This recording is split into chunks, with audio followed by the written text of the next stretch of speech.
Hello sir. Hello. Hello. Hello.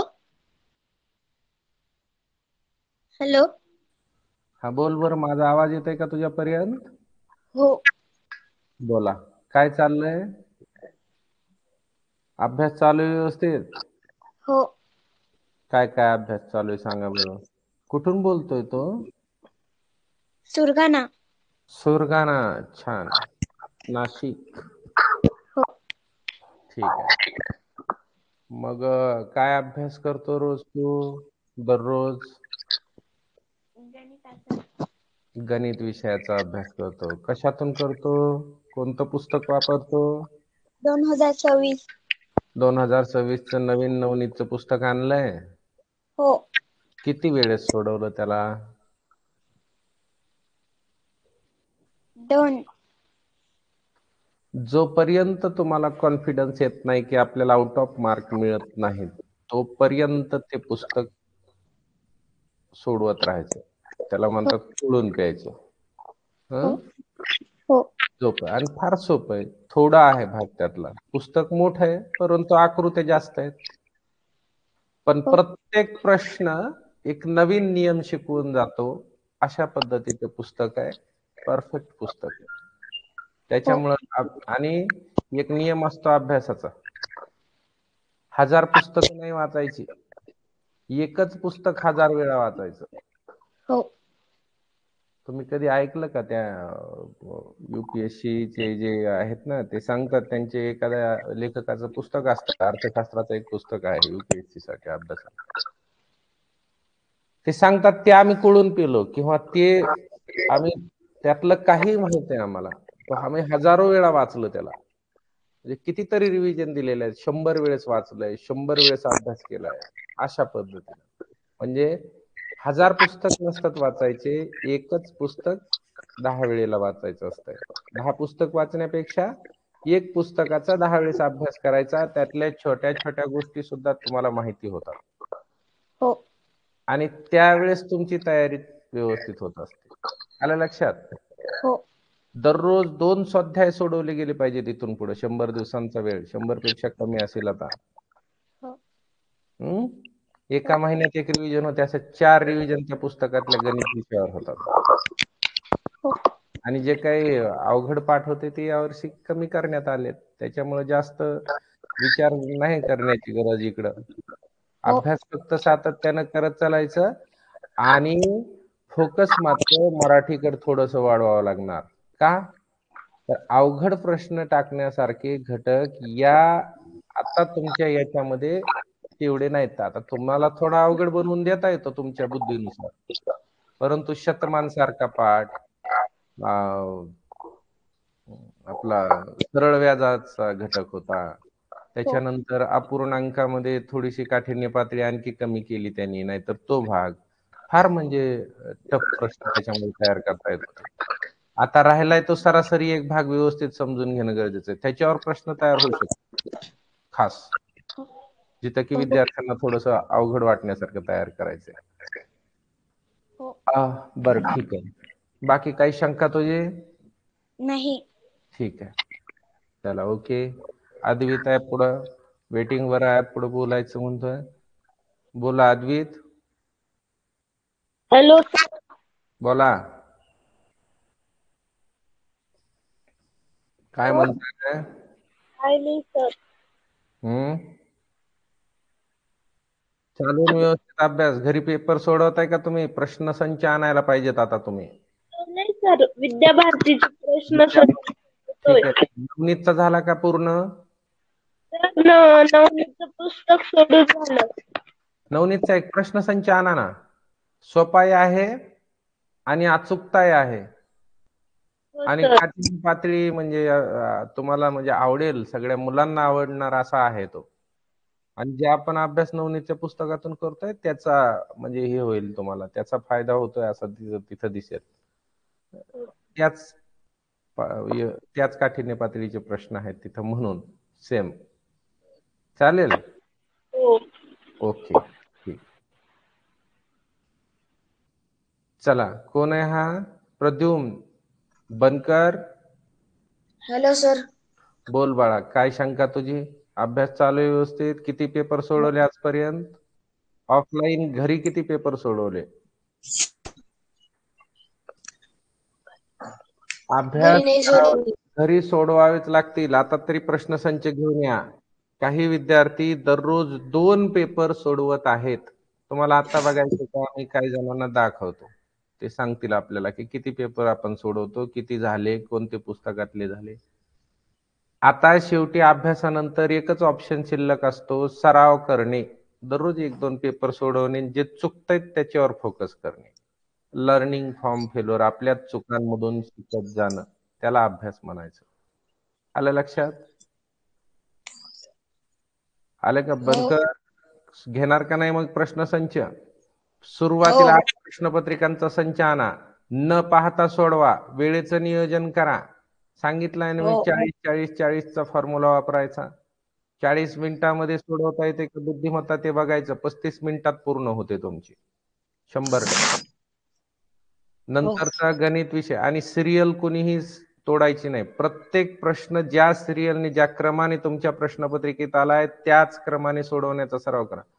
तुम्हाला ही सांगू का मुलं कितपर्यंत तयारी करतात? ज्या वेळेला तुमचा वार्षिक पेपर असतो, किती वाजता आहे? 11:30च्या दरम्यान काहीतरी असतो, बरोबर? अगदी त्याच वेळेला घरी पेपर सोडवण्याचा प्रयत्न करतात. अभ्यासाची पद्धत असते, करू शकतो आपण तसं. ज्या पेनचा उपयोग आपल्याला गोल करण्यासाठी परीक्षेत करायचा आहे, तोच पेन तुम्ही आज वापरताय. असे सुद्धा काही विद्यार्थी एवढे बारकाईने म्हणजे अभ्यास आहे त्या सगळ्या गोष्टींचा. मग तसं तुम्ही सुद्धा दररोज एक पेपर सोडवलाच पाहिजे, सराव झाला पाहिजे, घड्याळ समोर असलं पाहिजे. 40 मिनिटात सुटतंय का, किती मिनिटात सुटतंय, कोणत्या विषयाला किती वेळ लागतोय, हे तुम्हाला बारकाईने अभ्यास करायचा आहे. आणि एवढ्या बारकाईने अभ्यास नवोदयचा विद्यार्थी करतात, म्हणून आउट ऑफ पर्यंत मेरिट जातं वर. 2-3 प्रश्नांपर्यंत राहतं वरच्या साईड. म्हणजे 78, 77 असे प्रश्न बरोबर यायला लागतात. 75च्या पुढे असणाऱ्या विद्यार्थ्यांचाच कुठतरी विचार होतो, काही सामाजिक आरक्षण सोडता, नाहीतर नाही. पण तेवढा सोपा सिलेबस आहे तो. तिथं आउट ऑफ मार्क 80 पैकी 75 मार्क, 75 प्रश्न बरोबर, किंवा 100 पैकी 95च्या पुढे मार्क पडतील. अशा पद्धतीनं तुम्ही मार्क घेऊ शकता, 100% तुम्ही घेऊ शकता, अशी व्यवस्था आहे. ठीक आहे बनकर? आज आपल्याला प्रश्नसंच उपलब्ध करायचे, जिथं मार्केटमध्ये कुठेही पुस्तकाच्या दुकानावर तुम्हाला मिळून जाईल नवनीतचा प्रश्नसंच. ऑल ओव्हर सगळीकडे उपलब्ध असणारे पुस्तक सांगितलंय मी तुला. ठीक आहे? आणि घरी तो व्यवस्थित गोल करायला शिकायचे. अभ्यास अगदी न घाई करता करायचा, शांततेनं. ठीक आहे? ओके. हा कोण आहे? अथर्व. Atharva Chaudhari, hello sir. बोला, किती पेपर सोडवले आपण? माझे नवनीत संचामधले सगळे झाले. नवनीतचे 8ही झाले कंप्लीट. हा. मग त्याच्यात किती किती प्रश्न चुकले? ते चुकलेल्या प्रश्नांची बाजूला रजिस्टर केलंय का? ते लिहून ठेवलेत का आपण? ते वाचतो का पुन्हा नंतर? नाही. हा, तर चुकलेल्या प्रश्नांवर जो फोकस करणार नाही, ते जो समजून घेणार नाही, त्याचे मार्क वाढतील का? नाही वाढणार. आपल्याला जे येत नाही हे कुठं समजतं? त्या पेपरमध्ये मार्क कमी पडला, चुकला प्रश्न की समजतं हे आपलं चुकलं, म्हणजे आपल्याला येत नाही. आणि ते जर आपण दुरुस्त करण्याचा प्रयत्न केला तरच आपल्याला असं होईल की ते मार्क वाढणार पुढच्या वेळेस. आलं का लक्षात? हो. म्हणून आपला चुकलेला प्रश्न, चुकलेल्या प्रश्नांचं एक रजिस्टर करावं लागतं. माझे चुकलेले प्रश्न, समजा 2 प्रश्न बुद्धिमत्तेचे चुकले. आता बुद्धिमत्तेची आकृती नाही हे करता येणार, पण त्याचा नियम लिहून ठेवता येईल. आणि गणित विषयाचे जर 2 प्रश्न चुकले, तर गणित विषयाचे ते दोन्ही प्रश्न, त्याचे पर्याय, आपले काय चूक झालती आणि आता रिअल त्याचं कसं उत्तर सोडवलं पाहिजे, हे सगळं व्यवस्थित लिहून ठेवलं पाहिजे. अभ्यास म्हणजे खरंच तो अभ्यासच करावा लागतो. सहज हो. आपल्या सारखा अभ्यास करून परीक्षा देऊन मी नवोदयची परीक्षा पास होईल असं नाही. खूप मोठा फायदा तुम्हाला मिळवायचा आहे. मग त्याच्यासाठी खूप मोठं आपलं योगदान द्यावं लागतं त्या अभ्यासासाठी. त्यावेळेला ते शक्य आहे. तुम्हाला साध्या साध्या भाषेत सांगू का? गणित नवनीतच्या पुस्तकाचं कंटिन्यू 1 ते 2 स्वाध्यायांचं रिव्हिजन कधीच बंद नाही झालं पाहिजे. किमान आतापासून सुरू तरी. मुलांनी आजपर्यंतच खूप रिव्हिजन दिल्यात त्या पुस्तकात. आणि तुम्हाला त्या पुस्तकात आणि मी फार एक्झॅक्ट तुम्हाला सांगितलंय. अवांतर विनाकारण काय करतात ते बऱ्याच ठिकाणी तर ते 5-25 पुस्तकं गोळा करतात त्या. आवश्यकता नाही. पण नवनीतच्या पुस्तकाची रिव्हिजन व्यवस्थित काळजीपूर्वक प्रत्येक स्टेप प्रत्येक उदाहरणामध्ये कोणता नवीन नियम आहे हे त्याच्यामुळं आपण प्रत्येक उदाहरण घेतो वर्गामध्ये. लक्षात आलं सगळ्यांच्या? प्रत्येक हो. उदाहरण घेण्यामागचा हेतू हा आहे की प्रत्येक उदाहरण एक नवीन काहीतरी तुम्हाला शिकवून जातंय आणि ते लक्षात ठेवायचंय.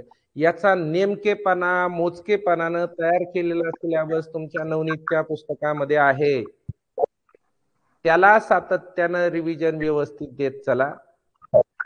आउट ऑफ मार्क म्हणजे 20 पैकी 20 प्रश्न बरोबर येण्याची गॅरंटी 100% तुम्ही स्वतःमध्ये आत्मसात करू शकता ते कौशल्य. फक्त एकाच पुस्तक तुम्हाला जिंकून देऊ शकतंय.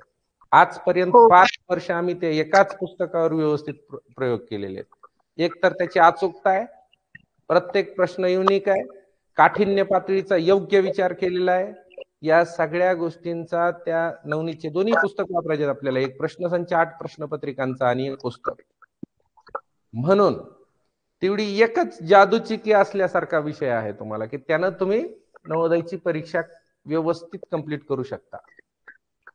म्हणजे अभ्यास तर सुपर करू शकता त्याच्यावर. आणि मग राहिला विषय तो सराव प्रश्नसंच भरपूर आहेत. मी सांगितलेत तुम्हाला. पहिला प्रश्नसंच नवनीतचा वापरायचा आहे. त्याच्यानंतर दुसरा प्रश्नसंच तुम्ही स्कॉलरचे वापरू शकता. आता तर भरपूर आलेत यावेळेस. आता तर भरपूर आलेत. मी तुम्हाला ते सगळे फोटो सहित दाखवले होते मागं. कोणताही आणा, नंतर कोणताही आणा. एकदा नवनीतच्या पुस्तकाचा नवनीतच्या प्रश्नसंचाचा अभ्यास झाला पुन्हा कोणताही आणा. मार्केटमध्ये ते म्हणलं का हे आलाय चल दे म्हणायचं कुठलाही असू दे काय अडचण नाही. आणि जायचं आणि एक एक एक एक पेपर त्यातला सोडवायचा. काही मिस्टेक असतात छोट्याशा तुम्हाला नाही समजल्या तुम्ही इकडे विचारल्या लगेच सांगितलं जातात की या प्रश्नामध्ये चूक आहे त्याच्यावर जास्त विचार करू नका असं. ठीक आहे. परंतु सराव या शब्दाचा समानार्थी शब्द आहे अभ्यास. आणि जोपर्यंत तुम्ही अभ्यास करणार नाही तोपर्यंत यश नाही. आता सहज यश मिळायच्या परीक्षा संपल्या. आता राहिलेला नाही तो प्रकार. आता फार मेहनतीनंच यश मिळतं परीक्षांमध्ये. सगळेच हुशार झालेत. सगळ्यांना समजायला लागलं की अभ्यास करावा लागतो. आलं लक्षात? सर चला. मी आता लक्ष वेधचं वापरतो. छान आहे, छान आहे. लक्षवेधचा पूर्ण कंप्लीट करून घ्या. मस्त आहे. त्यातले काही प्रश्न जर समजा जुन्या याच्यातून आलेले असले, अंदाजीकरांचा एखादा प्रश्न पडतोय किंवा जो घटक वगळलाय तेवढा जर नाही आला तर नाही आला. त्याचे मार्क आपण बोनस समजून घ्यायचे. नसावी मसावीचा एखादा प्रश्न आला, बोनस मार्क घ्यायचा त्याचा.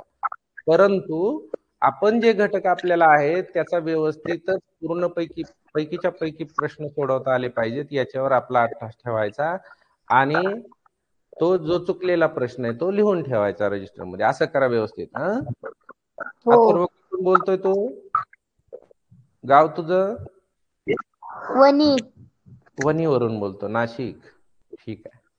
काय हरकत नाही. करा व्यवस्थित तयारी. चला कोण सांगतंय या प्रश्नाचं उत्तर? झालंय ना? इथपर्यंत तुम्ही शिकलायत म्हणजे आता हा शेवटचा प्रश्न आहे 4.3 मधला आणि नंतर काठिण्य पातळीचे प्रश्न. सर काठिण्य मी सांग पातळी अवघड नाही. मग सांगा. चालेल काय हरकत नाही. काय करावं लागेल? पहिल्यांदा मी 1/10 खाली प्रश्न लिहून लिहिले. घ्या तोपर्यंत सगळ्यांनी. सुरुवातीला 1/10 खाली लिहून घ्यायचंय तुम्हाला प्रश्नातली संख्या. ठीक आहे. पुढं मग त्या 10 मधला एक शून्य काढला की एक संख्या सोडून दशमिक चिन्ह द्यायचा. वा वा वा सुपर. म्हणजे इथं दिलेल्या अपूर्णांकांचं रूपांतर दशांश अपूर्णांकामध्ये तुम्हाला करून घ्यायचंय.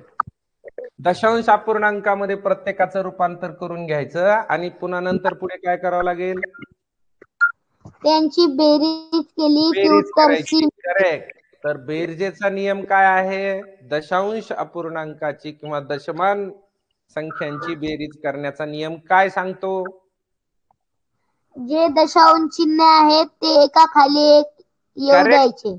बेरीज आणि वजाबाकीचा नियम सांगतो की दशांशाखाली दशांश चिन्ह लिहिलं पाहिजे आणि मग संख्यांची मांडणी करा आणि त्यावेळेला तुमचं उत्तर बरोबर येईल. म्हणजे दोन पद्धतीचे नियम या प्रश्नामध्ये तुम्हाला शिकायला मिळणार आहेत. पहिला, दिलेल्या अपूर्णांकाचं रूपांतर दशांशात करणं, फार सोपं टेक्निक आहे ते.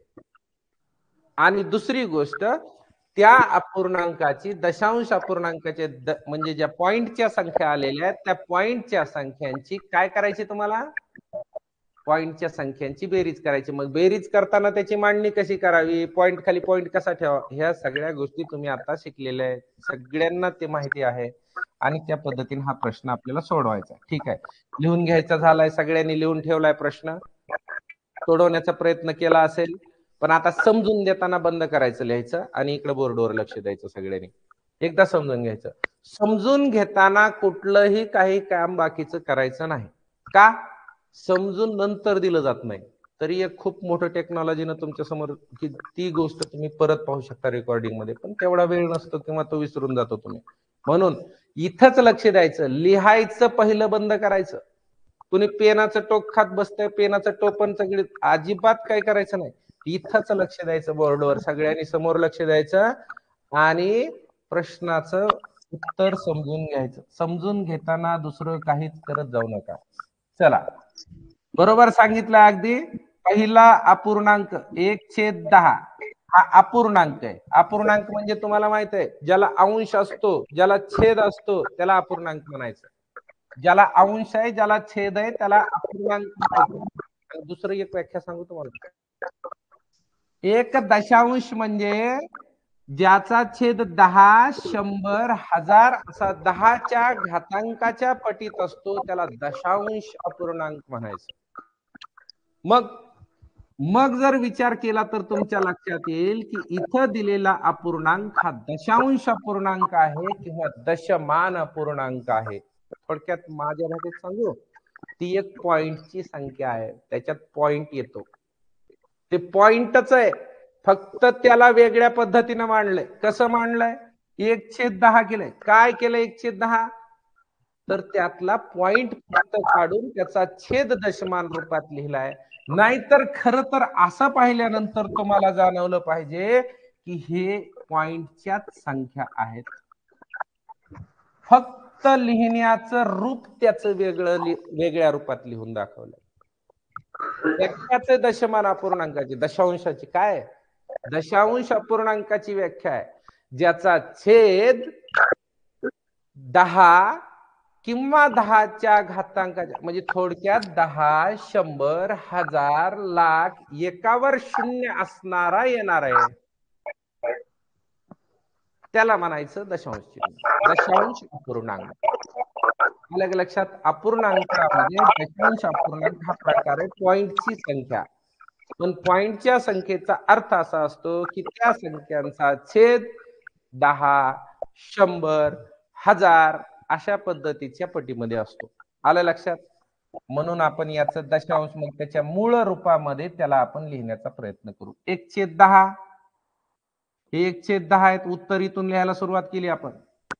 सोडवायचं आपल्याला, व्यवस्थित सोडवायचं, बेरीज करायची सगळ्यांची.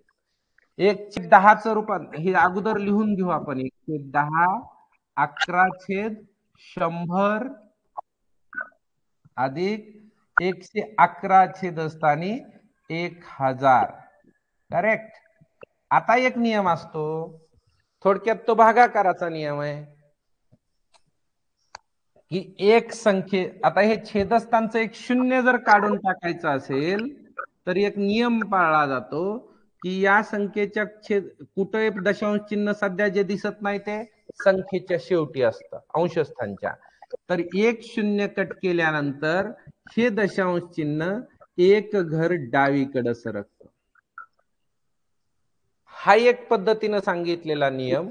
आणि दुसरा एक नियम जर व्यवस्थित तुम्हाला आणखी जर तो असंच का होतं हे समजून घ्यायचं असलं तर एक छेदस्थानी 10 आहे आणि तुम्ही जर असं समजून घेतलं की इथंही दशांश चिन्ह संख्येच्या शेवटी आहे आणि छेदस्थानी 10 आहेत म्हणजे 10च्याही संख्येच्या शेवटी दशांश चिन्ह आहे.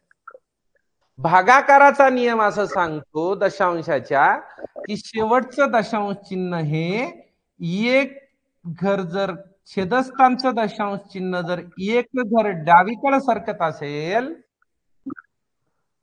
तर अंशस्थानचं दशांश चिन्ह ही चुंबकाच्या नियमानुसार त्याच बाजूला तेवढेच घर सरकतं. दशांशाचा नियम दशांश अपूर्णांकामध्ये भागाकार करताना असा होतो. मग जर हा पॉइंट इथं आला तर खाली जी संख्या राहिली ती राहते 1.0 आणि जर पॉइंटच्या नंतर 0 येत असेल तर ती संख्या लिहिण्याची गरज नाही, 0 लिहिण्याची गरज नाही. 0 न लिहिला तर पॉइंट लिहिण्याची गरज नाही आणि पॉइंटही न लिहिला तर छेदस्थानी फक्त राहतो 1, तो 1 सुद्धा लिहिण्याची गरज नाही. किती सोपी आयडिया आहे का? छेदस्थानी 1 असतोच, ते लिहिण्याची गरज नाही. पॉइंट 1च्या नंतरचा पॉइंट हा शेवटी असतोच, तो लिहिण्याची गरज नाही, नाही लिहिला तरी असतो. त्याच्या पुढे 0 लिहिलाय, नाही लिहिला तरी असतो. नियम आहेत त्याचे. म्हणून ह्या तिन्ही गोष्टींची गरज राहत नाही आणि शेवटी हा जो वरचा पॉइंट सरकलेला आहे इथं पॉइंट 01 पॉइंट 1 तेवढीच फक्त संख्या अंशस्थानी राहते 0.1. परंतु असा संकेत आहे की संख्येच्या सुरुवातीला पॉइंट आल्यानंतर तिथं एक मोफतचं फ्रीचं घर तयार करावं लागतं संख्या व्यवस्थित दिसण्यासाठी 0.1. हे एक नियम.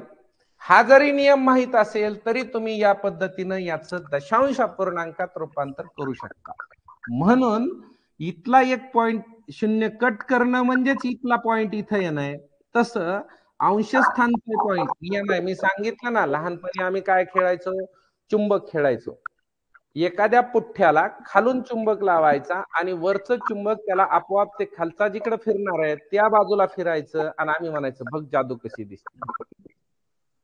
मित्रांना लहान असताना तुमच्यासारखं मग ते खालचं जिकडे फिरेल तिकडे वरचं चुंबक फिरतं आणि त्याच नियमानुसार इथंही अंशस्थानची खालची आणि वरची संख्या याचा अर्थ अंश आणि छेद असं बोलतोय की अंशस्थानच्या संख्येतलं दशांश चिन्ह ज्या बाजूला जितके घर जाणार तितकेच घर छेदस्थानचं जात असतं. परंतु 0 कट केला म्हणजे दशांश चिन्ह 1 न डावीकडे सरकलं त्याच नियमानुसार अंशस्थानचं 1 न डावीकडे सरकलं. पॉइंट हा संकेत असतो, हा संकेत आहे सगळ्यात मोठा गणिताचा. लक्षात ठेवा पॉइंट असतोच, संख्येच्या शेवटी पॉइंट असतो, नाही दिला तरी असतो. तो पॉइंट या ठिकाणी आला आणि म्हणून मग पॉइंट 1 आलं. पण पॉइंट 1 डायरेक्ट लिहित नाहीत, पॉइंटच्या पाठीमागे काहीतरी देण्याची पद्धत आहे, त्याला एकटं ठेवलं जात नाही आणि काही जर दुसरं दिलं तर संख्येची किंमत बदलल म्हणून 0 वापरला जातो. 0.1. ठीक आहे, इथपर्यंत कळलं. आता हाच नियम सगळीकडे लागू आहे. जिथं आहे जे काही चिन्ह आहे ते जशाच तसं लिहून घ्यायचं, अधिकचं चिन्ह.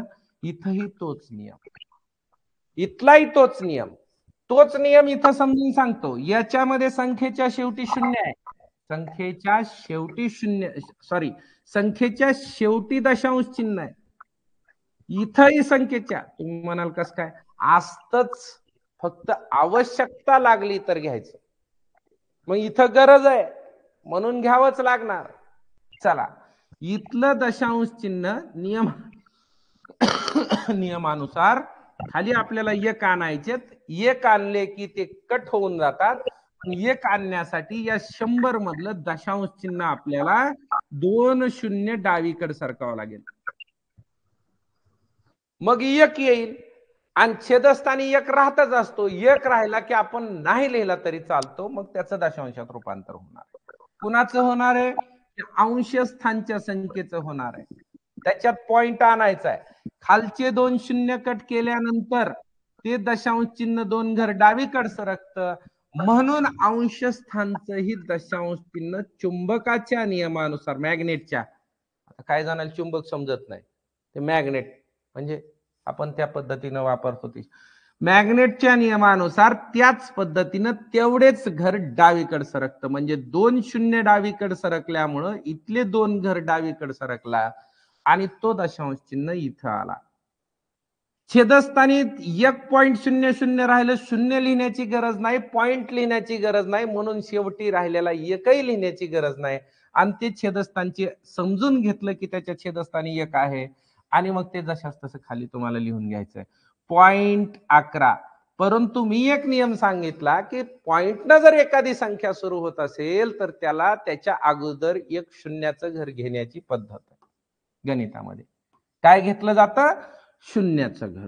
इकडं शून्य घेतलं जातं आणि मग आता ते छान संख्या दिसते 0.1111 असं. पुढं याच्यात नंतर जर विचार केला तर शेवटचा जो अपूर्णांक आहे हे अधिकचं चिन्ह जशास तसं खाली लिहायचंय. तोच नियम शेवटच्या याच्यामध्ये वापरायचा आहे. इथंही संख्येच्या शेवटी दशांश चिन्ह असतं, बरोबर. याच्यातही संख्येच्या शेवटी दशांश चिन्ह असतं, ठीक आहे. आणि मग हे दशांश चिन्ह 1 तयार केला की छेदस्थानची संख्या निघून जाते आणि त्याच्यामुळं आपल्याला हे दशांश चिन्ह 3 घर डावीकडे सरकवायचे छेदस्थानचं. मग ते जर सरकलं तर ते एकटं सरकत नाही, ते वरच्या संख्येतलं दशांश चिन्ह सुद्धा तेवढेच घर डावीकडे घेऊन जातं. भागाकाराचा नियम आहे. भागाकार करतोय आपण, हे अंश आणि छेद असणं म्हणजे भागाकार असतंय, ते भागाकार डिव्हिजन आहे ते या नियमानुसार. आणि म्हणून मग हे जर 3 घर डावीकडे आलं तर हे सुद्धा इथं येतंय आणि मग 0.111 म्हणजे 111. आणि मग त्याच्या मागे आपला नियम सांगतो की कोणत्याही संख्येच्या सुरुवातीला पॉइंट आला तर त्याच्या मागे फ्री घर तयार करावं लागतं शून्याचं आणि मग ती संख्या छान दिसायला लागते. आलं लक्षात? मग आता व्यवस्थित दशांश अपूर्णांक ज्या पॉइंटच्या संख्या पाहिजे होत्या त्या तुमच्या आता तयार झाल्यात. अगदी नियमानुसार करेक्ट, काही शंका नाही. 111/1000 बरोबर रूपांतर आपण 0.111 मध्ये करून घेतलंय. ही संख्या आणि या संख्येचं मूल्य समान आहे, किंमत समान आहे, शंका बाळगण्याचं कारण नाही. म्हणून तर कोणत्याही संख्येच्या सुरुवातीला इथं बरोबरचं चिन्ह असलं की इकडे ह्या समीकरणाच्या बरोबरचं चिन्ह असतं. म्हणजे याच्यावरून ही स्टेप मिळती, ह्याच्यावरून ही स्टेप सुद्धा मिळवता येत असते. आलं का लक्षात? आणि मग हे शेवटला राहिलेले सगळे हे आपण जे पॉइंटचे आलेल्या संख्यात, आता मात्र तुम्ही दशांशाची बेरीज करायला शिकला. दशांशाची हे दशमान अपूर्णांकाची बेरीज, हे पॉइंट मध्ये असणाऱ्या संख्यांची बेरीज तुम्हाला करता येते. त्याचा नियम काय सांगतो की दशांश चिन्हाखाली दशांश चिन्ह मांडून अशी उभी मांडणी करून घ्या. अजिबात गडबड करायची नाही. एखादा म्हणला सर आपण लय तरबेज आहे, डायरेक्ट सोडवून घेतो, काय फरक पडतंय? अरे फरक, एका प्रश्नात जर चूक झाली तर तू 100 विद्यार्थ्यांना मागे येतोय ना आपल्याला जागा फक्त 88-80. म्हणजे खूप मोठा फरक पडतोयच फरक. म्हणून चूक होऊ द्यायची नाही. जी स्टेप सांगितली ज्या नियमानुसार 2 मिनिटाचा वेळ हे प्रश्न सोडवण्यासाठी आपल्याला आहे, म्हणून तो 2 मिनिटं तू व्यवस्थितच काळजीपूर्वक सोडवायचा. मग त्याच्या सगळ्या स्टेप फॉलो करायच्या, लिहायच्याच जशाला तशा, तरच सोडवायच्या. आणि मग त्या वेळेला तुमच्याकडून अजिबात चूक होणार नाही. पुढची स्टेप मांडून घ्या, उभी मांडणी करून घ्या. कोणतीही संख्या तुम्ही अगोदर लिहिली तरी चालेल, सिरियल नसल्या हरकत नाही. 0.1 पहिल्यांदा लिहिला जशास तसा 0.1. आता पुढचा नियम आहे, पॉइंट खाली पॉइंट लिहावा लागेल. पहिला पॉइंट लिहून घ्या. इथला पॉइंट आहे हा 0 आणि 11च्या मधला, तो अगोदर लिहून घेतला. मागचा 0 मागे लिहिला. उजव्या बाजूचे 11 हा अंक पहिल्याच्या खाली लिहिला आणि नंतर एक बाजूला एक्स्ट्रा आहे तर तो पुढे लिहिला. जरा जागा ठेवून लिहिला व्यवस्थित, कारण याच्यावर सुद्धा मोकळी रिकामी जागा दिसाव, नाही तर गडबडीत पुन्हा काहीतरी चूक होती. गडबड फार चुका करतं, म्हणून अति घाई संकटात नाही म्हणतात, तशी चूक नाही झाली पाहिजे. मग आता पुढचा शेवटचा अपूर्णांक लिहून घ्यायचा खाली जशास तसा घ्या. 0 पॉइंट खाली पॉइंट अगोदर लिहा. स्टेप चेंज करायची नाही, पॉइंटच अगोदर लिहायचा, तर चूक होत नाही. पद्धत व्यवस्थित शिकली पाहिजे. पॉइंट खाली पॉइंट अगोदर लिहा, मागचा शून्य डाव्या बाजूचा डाव्या बाजूच्या शून्याखाली लिहा आणि उजवीकडचे 3 अंक 3 1 1 जशास तसा उजवीकडे लिहा. एक दुसऱ्या खाली दुसरा, तिसरा तर नाहीच, आपला आपला तिसरा बाजूला लिहून ठेवतो. आता झाले का व्यवस्थित मांडणी? इतकं छान लिहिता आलं पाहिजे. किती गडबड असली तरी पॉइंट खालचा पॉइंट जर इकडं तिकडं सरकला, ते दशांश चिन्ह, तर चूक होण्याची शक्यता असते. म्हणून त्याच्यामध्ये व्यवस्थित लिहिण्याचा प्रयत्न करा. अगदी व्यवस्थित लिहा. इतकं छान लिहिलं पाहिजे की आता राहिलेल्या जागेवर जर तुम्हाला मोफतची शून्याची घर घ्यायची झाली तर तुम्ही तिथं मांडून दाखवू शकता. एवढी जागा व्यवस्थित असली पाहिजे. इथं मी शून्य लिहिला, याच्यानंतर इथं जरा रिकामी जागा दिसती, त्या सुद्धा रिकामा जागा भरण्यासाठी शून्याचं फ्रीचं घर वापरू शकतो आपण. ज्या पद्धतीनं एखाद्या संख्येच्या माग तुम्ही शून्य किती वापरू शकता, तसं दशांश अपूर्णांकानंतर दशांशाच्या नंतर येणाऱ्या संख्येच्या पुढं दशांश चिन्ह किती वापरू शकता. समजून घ्यायचे. गणित शिकायचंय, उदाहरण शिकायचंय, म्हणजे हे उदाहरण शिकल्यानंतर याच्या पद्धती याच्यामध्ये कितीही छोटे छोटे बदल करून जर उदाहरण तुम्हाला परीक्षेत आलं, मग मी काय सांगतो, 100 वेळेस रिव्हिजन, 10 वेळेस रिव्हिजन तुमच्या त्या नवनीतच्या पुस्तकाला का द्यायची? का तर त्यातले छोटे छोट्या गोष्टी जर तुम्ही प्रत्येक नियम शिकलात तर जगातलं कुठलंही गणित तुमच्या समोर आलं तरी तुम्ही सोडू शकता. मग या पद्धतीनं जसं इकडचं आहे तसं पॉइंटच्या नंतर जर 2 असतील आणि 2च्या नंतर जर किती शून्य असतील आणि घेतले काय कमी केले काय याची काय किंमत नसते, जसं याची किंमत नसते तसं याच नियमानुसार इथले शून्य वाढवून घेतले, प्रत्येक घर पूर्ण केलं आणि आता आपण त्याची उभी मांडणी केल्यामुळे उभी बेरीज करणार आहोत. आणि ती बेरीज लहानपणापासून आपण शिकलो. घ्या, पहिलं 0 0 1 यांची बेरीज एकच येणार, इथला 1 आणि 1 2.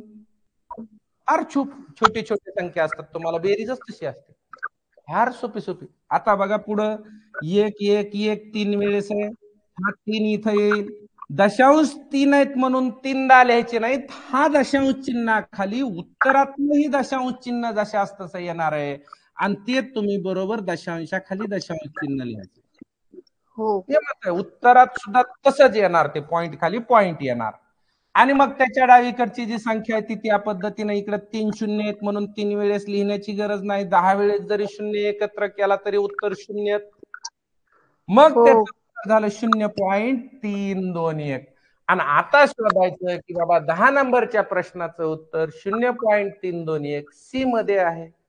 म्हणजे 10 ला सी, 10 ला सी, 10 ला सी. आणि मग उत्तर पत्रिकेत जाऊन गोल करायचा की 10च नंबरच्या प्रश्नाला सी हा पर्याय क्रमांक उत्तर आहे. एक प्रश्न सोडवला की लगेच गोल करायचा. असं म्हणायचं नाही 2-4 सोडवून पुन्हा एकदाच गोल करू, कशाला पुन्हा पुन्हा, असं नाही चालत. स्टेप करेक्ट फॉलो करायची, चूक अजिबात होणार नाही. त्या पद्धतीनं याचं उत्तर 0.321 म्हणजे हा 321 हा तुमचा पर्याय क्रमांक बरोबर आहे. हे तुमचं उत्तर आहे. हे सगळ्यांना समजलं? काही शंका नाही? सगळ्यांना समजलंय? आता व्यवस्थित लिहून घ्यायचं. जे समजलंय, जे दिसतंय ते छान लिहून घ्यायचं. घ्या लिहून, चला. हो. लिहून घ्या. घ्यावर चांगल्या अक्षरात लिहून घ्या. लिहून. काय जणांना एवढी गडबड असती, सर बडबड करतील तोपर्यंत आपण आपलं कंप्लीट करून टाकू म्हणले असतील. जाऊ द्या, आता त्यांचं झालं लिहायचं, ते बऱ्याच जणांचं झालं असं. अजिबात तसं करू नका. लिहायला दिवसभर रिकामा आहे, 100 वेळेस लिही, पण शिकविताना नको. शिकविताना लिहू नको. मग पुन्हा समजून सांगायला मी डबल येणार नाही. आता तुम्ही हुशार आहेत, तुम्ही म्हणता रेकॉर्डिंग बघू आम्ही, काय हरकत नाही, असं बी होऊ शकतं. हुशार आहेत तुम्ही.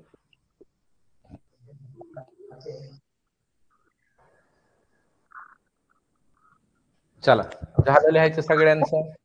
उदाहरण व्यवस्थित लिहून घ्यायचं. लिहिलंच पाहिजे. लिहिल्याशिवाय उदाहरण सोडवता येत नसतं. गणित शिकायचंय. मी तर म्हणलं ना, नवोदयचं एकदा गणित शिकलात का आयुष्यात हे बारके छोटे नियम ज्यांना गणित अवघड वाटते त्याचं कारणच एवढं आहे की गोष्ट छोटी पण डोंगरासारखी वाटते. नियमच माहित नसल्यामुळे पुढेच जाता येत नाही. पॉइंट सरकायचंच कळत नाही. चुकतंय आणि मग गणित अवघड वाटतंय. ते का अगोदरच अवघड नाही वाटत. ते कधीच नाही अवघड वाटणार. फक्त एवढं वर्ष नवोदयचा व्यवस्थित अभ्यास करा. हा, सगळ्यात सोपा विषय तुम्हाला वाटेल तर गणित वाटेल, पण कधी एकदा व्यवस्थित अभ्यास करा. एवढं वर्ष राहिलेले आता 100 दिवस कमी आहेत. 100 पेक्षा कमी. तुम्ही रोज मोजत ठेवा. वाटलं तर 100 चिठ्ठ्या बनवून ठेवा. उलट क्रमाने लावा आणि कॅलेंडर सारखे रोज एक फाडून टाका. खालची दिसेल किती राहिले दिवस. तेवढे पेपर झाले पाहिजेत. एखाद्याने ठरवा ह्याच्या दुप्पट पेपर झाले पाहिजेत सोडून. त्याला म्हणायचा अभ्यास. एकाच गोष्टीवर फोकस करायचं. 100 परीक्षावर नाही. सुरुवातीला नवोदय करायला नवोदयच कडेला काढायचं आहे ना. उद्दिष्टांची निवड व त्याचं सातत्य. एकच उद्दिष्ट झालंय का सगळ्यांचं लिहायचं झालंय का? झालंय असं समजू, कारण बराच वेळ झालं आपल्याला तो कंप्लीट करायचा आज. मग नाही त्याच्यानंतर पुढचं तुमचं नियोजनानुसार व्यवस्थित सुरू राहील. नाहीतर मग तेवढा वेळ नाही आपल्याकडे. चला ठीक आहे, पुन्हा सांगतो काही गोष्टी राहिलेल्या नंतर झाल्यानंतर शिकवायचं. घ्या पुढचं उदाहरण. नेक्स्ट उदाहरण तुमच्या समोर उच्च काठिण्य पातळीचा. पाठातले उदाहरण संपले आहेत. उच्च काठिण्य पातळी म्हणजे थोडेसे जरा पुढच्या लेवलचे उदाहरण. त्यातलं पहिलं उदाहरण तुमच्या समोर. एक चौकोन दिलाय, वजाबाकीचं चिन्ह 31.83. बरोबरचं चिन्ह दिलंय, त्याच्या पुढे 31.57. तर चौकोनामधील संख्या कोणती असेल प्रश्न विचारलाय. प्रश्नामध्ये 2 भाग असतात नेहमी, सांगतो मी तुम्हाला. एक माहितीचा भाग आणि एक खराच प्रश्नाचा भाग. प्रश्नामध्ये सुद्धा दिलेल्या माहितीवरून उत्तर काढायचं असतंय. खाली पर्याय दिलेत, त्यातलं उत्तर सुद्धा तुम्हाला तिथंच दिलंय, फक्त ओळखायचंय. फक्त ओळखायचंय. सोडवा. कोण सांगतं उदाहरण? लिहून घेतलं का? लिहिलंच पाहिजे. काय जण म्हणले सर आरामात करतो आपण, अजिबात लिहून घ्यायची काय गरज लागत नाही. पुन्हा लिहू की? पुन्हा लिहिणं होत नाही.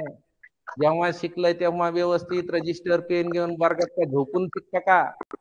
तसं इथं सुद्धा व्यवस्थित बघितलं पाहिजे. मांडी घालून व्यवस्थित कुठे टेबल खुर्ची घेऊन बसलं पाहिजे. मोठं रजिस्टर पाहिजे. लिहिलंच पाहिजे. सर प्रश्न काय लिहायची गरज आहे? पुस्तकात आहे की? अरे प्रश्न सुद्धा लिहिला पाहिजे. ज्याला प्रश्न समजतो, प्रश्नाची भाषा समजती, त्यालाच उत्तर काढता येत असतंय. प्रश्न सुद्धा लिहिला पाहिजे. मग लय वेळ जातंय, जाऊ दे ना. वेळ मध्येच अभ्यास असतंय. लिहावंच लागतंय. त्याला पर्याय नाही.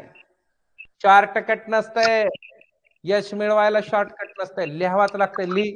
लिहिलंच पाहिजे. लिहा सगळ्यात व्यवस्थित. एकदा लिहिणं 10 वेळेस वाचनाच्या बरोबर असतंय की नाही? लिहा. आणि लिहिल्यानंतर समजत होते. प्रॅक्टिस फाईल तयार करायची असते विद्यार्थ्यांना. मी कन्सेप्ट बराच वेळेला सांगतो तुम्हाला. इतक्या वेळेस सोडवलेलं पाहिजे. त्यातले रिम मिळतात तुम्हाला. रिम आहे ना, 480 कागद.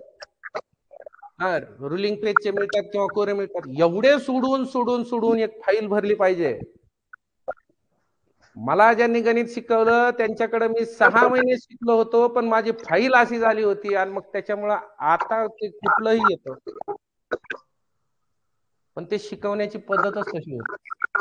त्या गुरुजींची भेट होईल तुमची कार्यक्रमात नंतर एकदा.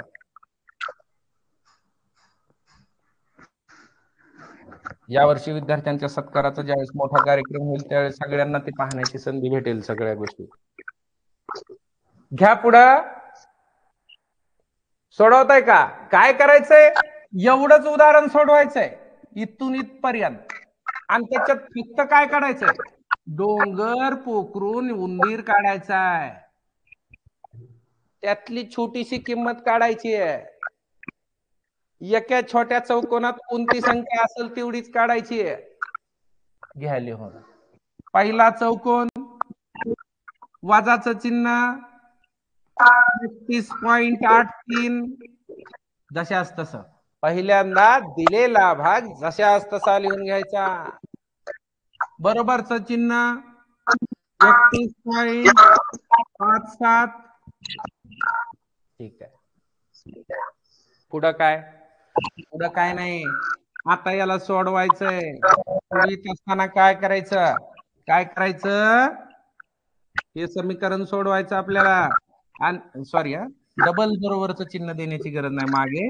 अशा वेळेला म्हणून या चिन्हाचा उपयोग करायचा. जे दिलंय ते म्हणून खाली, हे आहे म्हणून इथं खाली, हे म्हणूनच चिन्ह असतंय ते. आलं लक्षात? हो. डबल समीकरणामध्ये बरोबर चिन्ह देण्याची गरज नाही. म्हणूनचा वापर करायचा. की वरची स्टेप अशी दिलेली आहे म्हणून, आता खालची स्टेप अशी येणार आहे, असं म्हणूनच चिन्ह. संकेत आहेत ते. हे जर चिन्ह उलट लिहिलं तर त्याचा अर्थ होतो कारण, बिकॉज. गणित आहे ते, तसंच आहे त्याच्यात. अजिबात खोटं सांगणार नाही. चला घ्या. हे चौकोन जशास तसा. इथं एक संख्या आहे, दोन्हीच्या मध्ये वजाबाकीचं चिन्ह आहे, इथं बरोबरचं चिन्ह आलंय आणि शेवटी उत्तर आहे.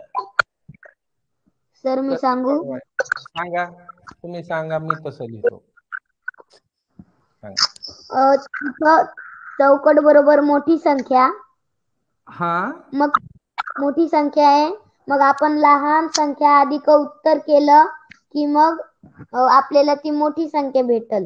लहान मोठी संख्येच्या संदर्भात बोलायचं नाही आपल्याला. आपलं समीकरण असं सांगतंय. लक्ष द्या. समीकरण काय भाग आहे? एक मिनिट बाळा, तुझा जो माईक आहे ना तो बंद कर. थोडासा खरखर आवाज येतोय. क्लिअर ऐकू गेला पाहिजे सगळ्यांना. पुन्हा नंतर आपण बोलू आणखी. अगदी बरोबर सांगितलंय तू, पण त्याला मी क्लिअर करून सांगतोय. ओके, छान, धन्यवाद. तू ऐकलं व्यवस्थित. माईक बंद केलाय. पण बारकाईनं लक्ष दे. एखादं समीकरण म्हणजे काय? समीकरण म्हणजे ज्याच्यामध्ये बरोबरचं चिन्ह आलंय त्याला समीकरण म्हणतात. छोट्या छोट्या गोष्टीत, गोष्ट छोटी पण डोंगरासारखी असं. मग हे बरोबरचं चिन्ह आहे, बरोबर चिन्हाच्या पुढे उत्तर आहे, पाठीमागे काहीतरी गणित आहे, छोटस उदाहरण आहे, आणि त्याच्यातल्या काही गोष्टी माहितीत, काही माहित नाहीत, आणि ते काढायची असते. जी माहित नाही ती गोष्ट दिलेल्या माहितीवरून, त्याला म्हणायचं समीकरण. चला, सोपं आहे. मग या चौकोनामध्ये एक संख्या आहे, माहित नाही, तिला तुम्ही एक्स गृहीत धरू शकता. परंतु चौकोनच जरी गृहीत धरला तर काय फरक पडते? म्हणून जशास तसा ठेवला. इथं -3 31.83 हे जे आहे, या संख्येच्या सोबत चौकोनाजवळ जी संख्या, चौकोनात जी संख्या असेल त्याच्यासोबत हे 31.83 हे वजाबाकीच्या संबंधात आहे. म्हणजे या दोघांमध्ये वजाबाकी आहे. आणि आणखी एक गोष्ट लक्षात ठेवायची असते, इथं दिलेली 31.83 या संख्येचं चिन्ह त्याच्या मागे असतं. मी नेहमी विद्यार्थ्यांना सांगतो की एखादी संख्या एकटी कधीच नसते, त्याच्यासोबत कोण कोण असतो? त्याच्यासोबत असतो पॉइंट. अहो सर, ते तर दिसतोय की इथं ऑलरेडीच. बरं ठीक आहे, अजून कोण असतंय?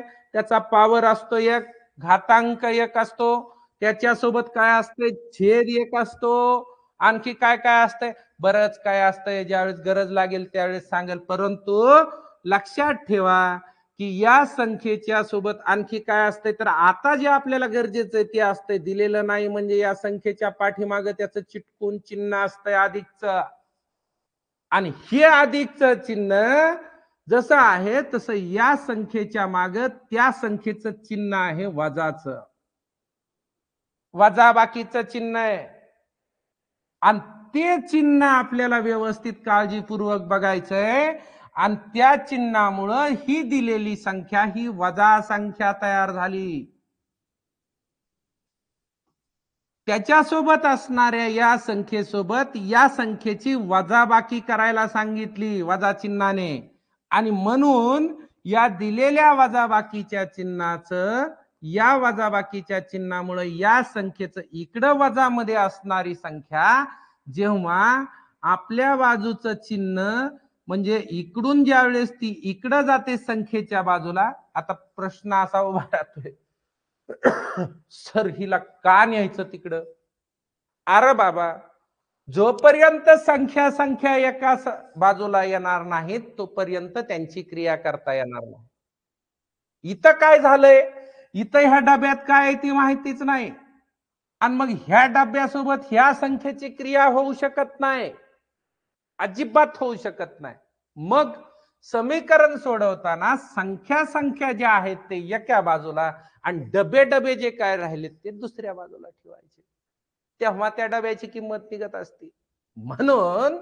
म्हणून काय करायचं तुम्हाला, इथं असणाऱ्या -331.83 ला संख्येच्याच बाजूला न्यायचं. या समीकरणाची तिकडची बाजू म्हणजे काय म्हणताल पुन्हा, या बरोबर चिन्हामुळं डावीकडची बाजू आणि उजवीकडची बाजू असं इक्वेशन, म्हणजे त्या समीकरणाच्या दोन बाजू तयार झालेल्या असतात. आपण त्याच्या समोर असं उभं राहिलं, आपल्याला इकडचं दिसतंय याचा अर्थ उजवी बाजू आहे, समजलं? इकडचं दिसतंय इकडचं, त्याला म्हणायचं डावी बाजू, इकडे डावी बाजू, ही डावी बाजू आहे, ही उजवी बाजू आहे. डाव्या बाजूला संख्या आहे परंतु त्याच्यासोबत डबा आहे, डब्यासोबत त्याचं काय करता येत नाही, डब्यात काय ते माहितीच नाही, सोडविता येत नाही, म्हणून याला उचलायचं, उचलून पक्षांतर करायचं, दुसऱ्या पक्षात नेऊन टाकायचं, दुसऱ्या बाजूला नेऊन टाकायचं. बरं गेलं तिकडं जाताना ते काय गपचूप जात आहे काय, ते म्हणतंय आपल्या बाजूला यायचं असलं तर आपलं चिन्ह लावावं लागतंय. तू कसला आहे, वजाचा आहे, माझ्याकडे आला, कसा आला पाहिजे, अधिकचा, उलटा होऊन ये, चिन्ह बदलून ये, पहिल्या पक्षातलं चिन्ह ठेवू नको, घेत नाही चिन्ह, जर तेच ठेवून गेला अजिबात नाही म्हणताय, येऊ देत नाही. मग याला हे चिन्ह बदलून पलीकडे न्यावं लागतंय, म्हणून आपल्याला याचं पक्षांतर करताना चिन्ह बदलतंय. चला खालची स्टेप आपण लिहून घेऊ. काय, चौकोन जिथं डब्बा होता तिथंच राहिला, बरोबरच्या चिन्हाखाली बरोबरचं चिन्ह जशास तसं येणार, मधली ही जी संख्या आहे तेवढीच उचलायची आणि पक्षांतर करून, पक्षांतर म्हणजे एका पक्षातून एका बाजूकडून दुसऱ्या बाजूकडे जाणं, तिकडच्या डाव्या बाजूतली जी संख्या आहे ती तिकडे जाणं, पण तिकडे जाताना तिथं जी अगोदर आहे ती जशास तशी लिहून घ्या. इकडचे -31.83 तिकडे गेल्यानंतर तिकडे ते पक्षांतर म्हणजे चिन्ह बदलून, इथं अधिक असतील तर इथले अधिक तिकडे वजा होतील, वजा असतील वजाचे तिकडे गेल्यावर अधिक होतील, म्हणजे विरुद्ध चिन्ह तयार करून जायचंय. म्हणजे -31.83 तिकडे गेल्यानंतर अधिक 31.83 होतील, 83 होतील. 83 म्हणायचा अधिकार नाही, पॉइंटच्या पुढचा एक अंक वाचावा लागतोय म्हणून. ठीक आहे, इकडचा डब्बा इकडच, सर जरा लयच लांब राहिला डब्बा, काय हरकत नाही, तुम्ही जवळ घेऊ शकता, या ठिकाणी बनवू शकता तो डब्बा, पण ते काय डाव्या साईडला आहे, काय घाबरायचं कारण नाही. आता आला दुसरा नियम, पुढचा नियम वापरायचा आहे, इथपर्यंत सगळ्यांना कळलं. आता खाली ह्या डब्याची किंमत काढण्यासाठी या दोघांच्या मध्ये जे काही चिन्ह असेल त्या पद्धतीने या दोघांची क्रिया करावी लागेल. मग काय करायचं, तर आपला नियम सांगतो की जिथं दोन अपूर्ण दशांश अपूर्णांकाच्या मध्ये बेरजेचं चिन्ह आहे, दशांशाखाली दशांश चिन्ह ठेवा आणि दोघांची बेरीज करा. बेरीजेचं चिन्ह बेरीज करावं लागेल, वजाचं चिन्ह वजा करावं लागेल, गुणाकार असला गुणाकार. तसं इथं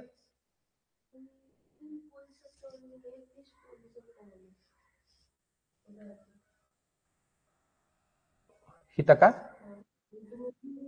हो इथं 31.57 आहे, सॉरी बोलत असताना गोंधळ झाला, बरं झालं. हा हे 31.57 आणि माईक बंद केल्यामुळे कोणालाच नाही लक्षात आलं. 31.57 आहे, इथं 31 पॉईंट आहे, लिहिताना चूक झाली होती. बरं ठीक आहे, धन्यवाद.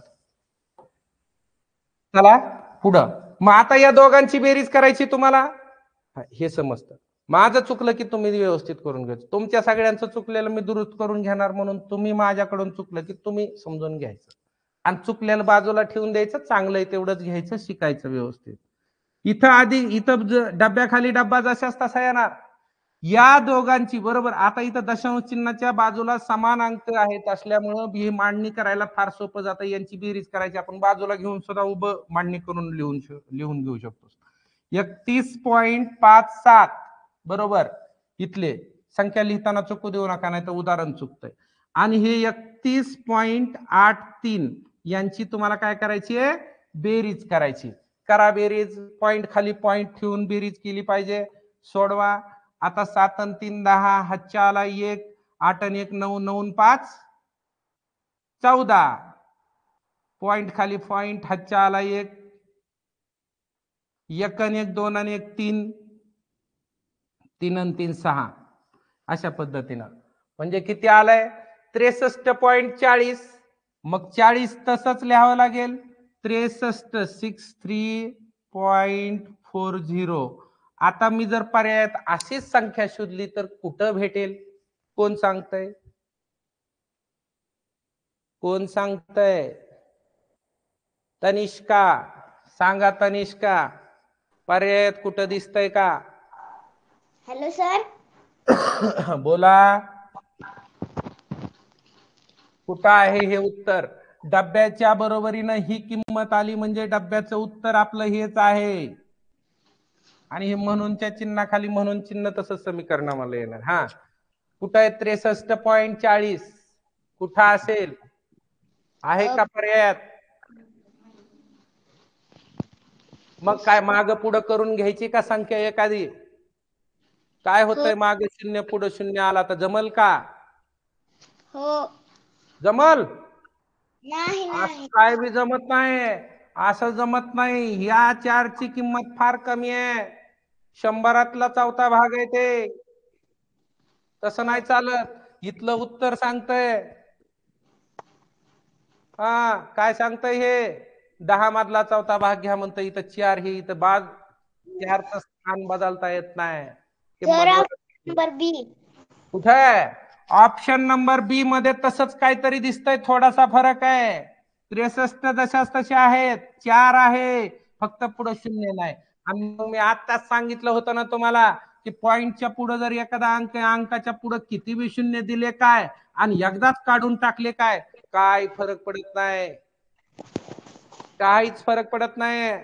63.4 म्हटलं काय, 63.40 म्हटलं काय, आणि 63.400 म्हटलं काय, काय अर्थ नाही त्याचा, सगळ्यांचा अर्थ एकच होतंय. म्हणून हे तुमचं उत्तर आहे. इथं पॉइंटच्या पुढे शून्य दिसत नाही, घ्या तुम्हाला वाटलं तर, नाही तर समजून घ्या, आणि हेच तुमचं उत्तर आहे. समजलं सगळ्यांना? समजलं का तिथे? हा समजलंय का तनिष्का? हो. चला लिहून घ्या एकदा उत्तर हे, घ्या बरं जशास तसं लिहून. जशास तसं लिहिलं पाहिजे, आणि जोपर्यंत मनानं जशास तसं लिहिता येत नाही तोपर्यंत त्याचा सराव केला पाहिजे. हा पर्याय नाही, शॉर्टकट नाही. There is no shortcut to success. सक्सेसला शॉर्टकट नसतंय. मग यश मिळवण्यासाठी शॉर्टकट नसतंय. Success is the result of preparation. तुमची तयारी किती भारी त्याच्यावर डिपेंड आहे, तुमचं यश कसं असणार आहे. लिहा, लिहून घ्या.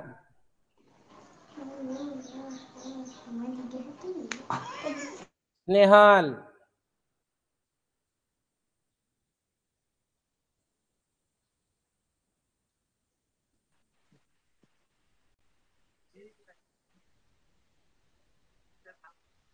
चला घ्या बरं, झालं असलं तर थोडं फास्ट घ्या. 2-3 प्रश्न राहिले छोटे छोटे, कम्प्लीटच करायचं आहे. 20 अरे अरे अरे अरे 10 मिनिट राहिले ना, आता राहिले 3 प्रश्न, 4 प्रश्न राहिले, 4. बाबा बाबा बाबा, 2च प्रश्न झाले. चला आवरा लवकर, आवरा, हुंडाईची आवरा.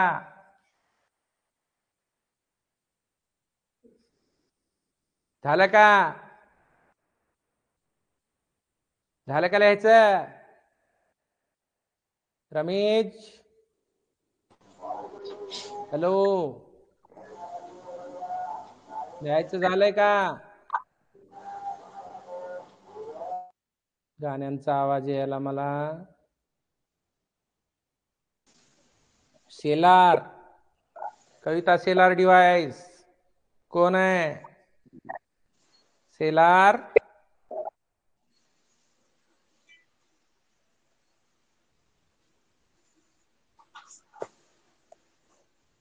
बोला. शरयू, लाजायचं नाही बाळांनो, भ्यायचं नाही, लाजायचं नाही, काय नाही. लाजणाऱ्याला आणि भ्यानाऱ्याला काहीच मिळत नाही जगात, अजिबात भेटत नाही. हा,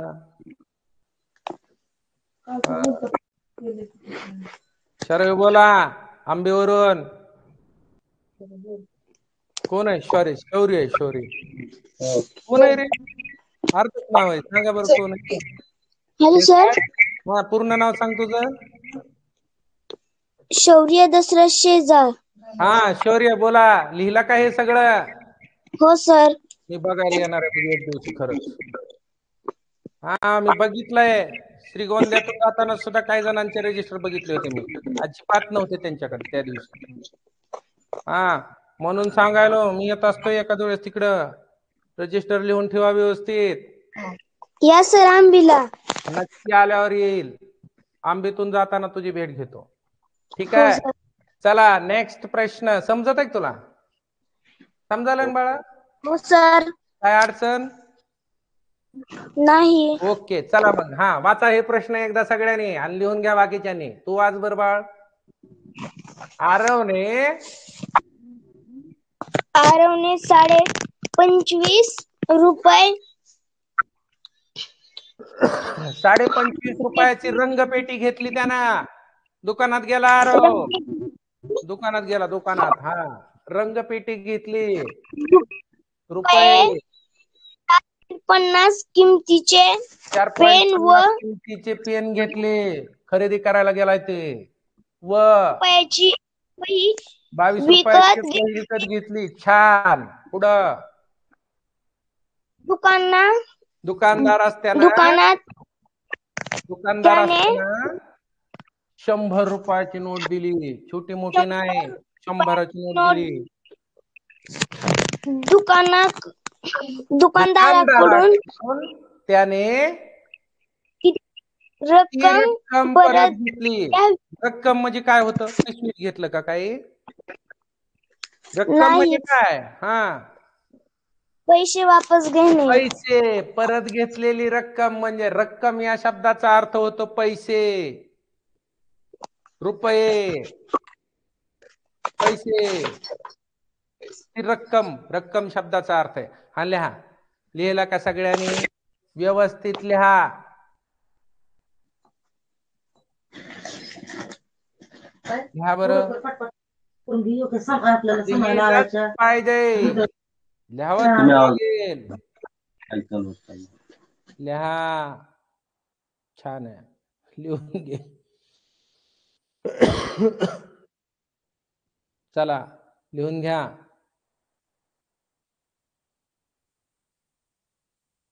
उज्ज्वल गावित.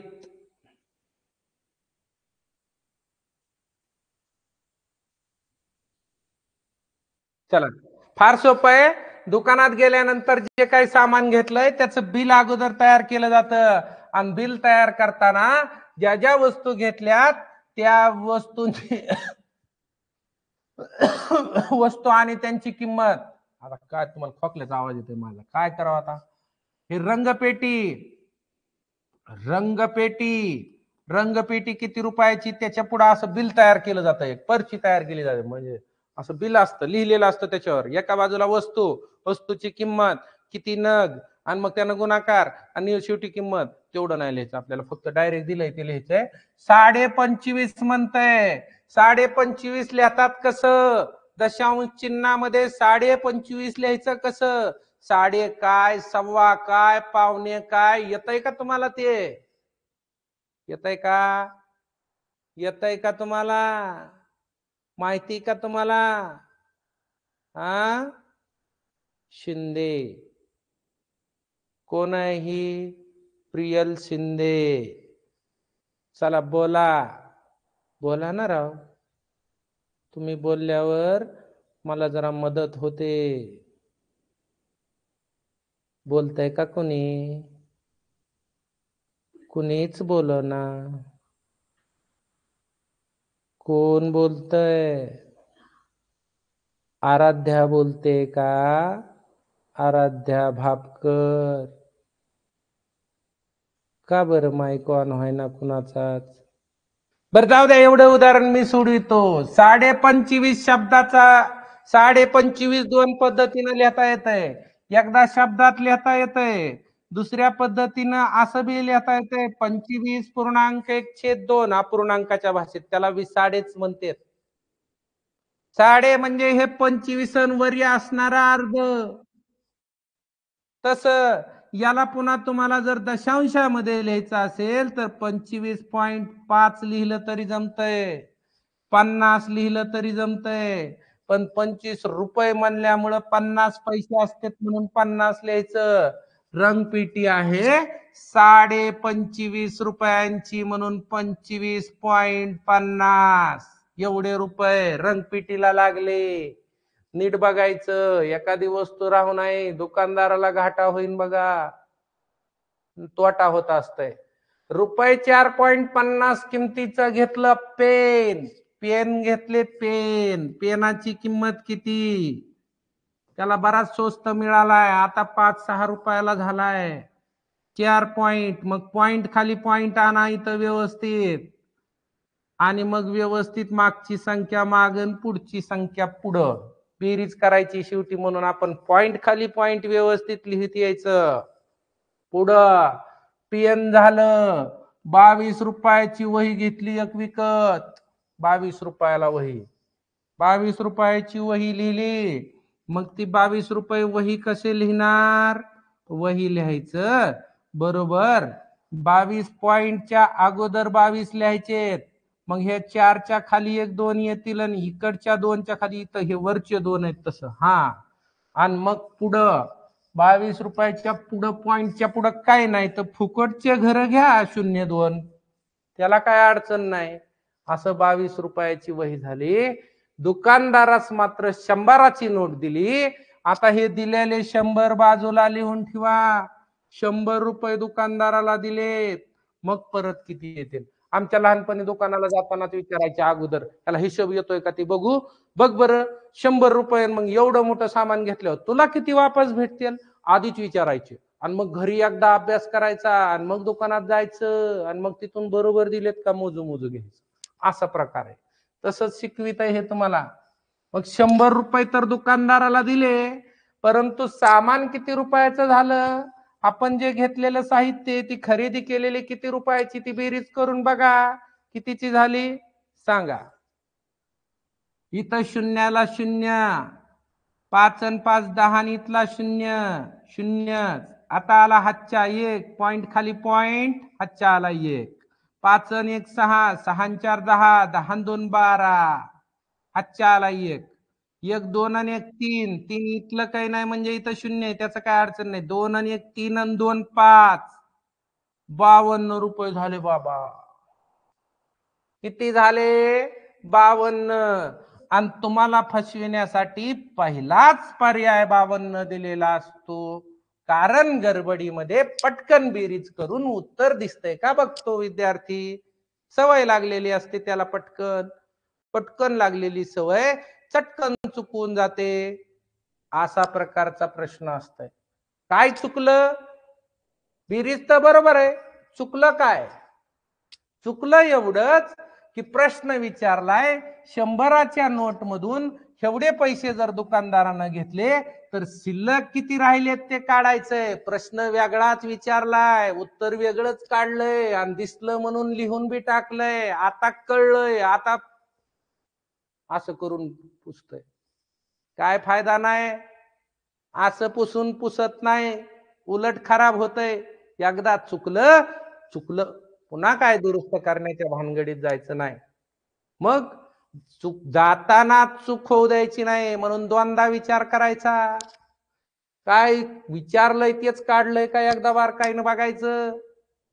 आणि मग 52 रुपये जर 100 रुपयामधून त्या दुकानदारानं कापून घेतले, काढून घेतले, 52 रुपये जर त्यांनी परत घेतले, म्हणजे काढून जर घेतले तर परत किती रुपये देईल ते तुम्हाला? त्याला त्या आरवला देणार आहे. आपल्याला कशाला देईल? त्यानं 100 दिले त्यालाच देईल. मग त्या आरवला किती रुपये देईल बघा ना. 100 मधून 50 गेले असते तर 50 राहिले असते, पण आता 52 गेलेत म्हणजे राहतील किती खाली? सरळ सरळ तोंडी सुद्धा वाजावा की तुम्हाला करता येईल. आणि तू उत्तर लिहू शकता. नसल तर आपलं नियमानुसार वाजाबाकी करा. इकडून आपण हे 9 राहिले, इकडून आपण इकडे 1 घेतला 10 झाले. 10 मधून मग आपण इथं 2 वजा केले, खाली 8 राहिले. 9 मधून 5 गेले, खाली 4 राहिले. याला रुपये नाव दिलं आणि हे तुमचं उत्तर 48. आता मात्र खऱ्या उत्तरावर आपण पोहोचलो, पर्याय क्रमांक बी वर. आणि ते तुमचं उत्तर आहे.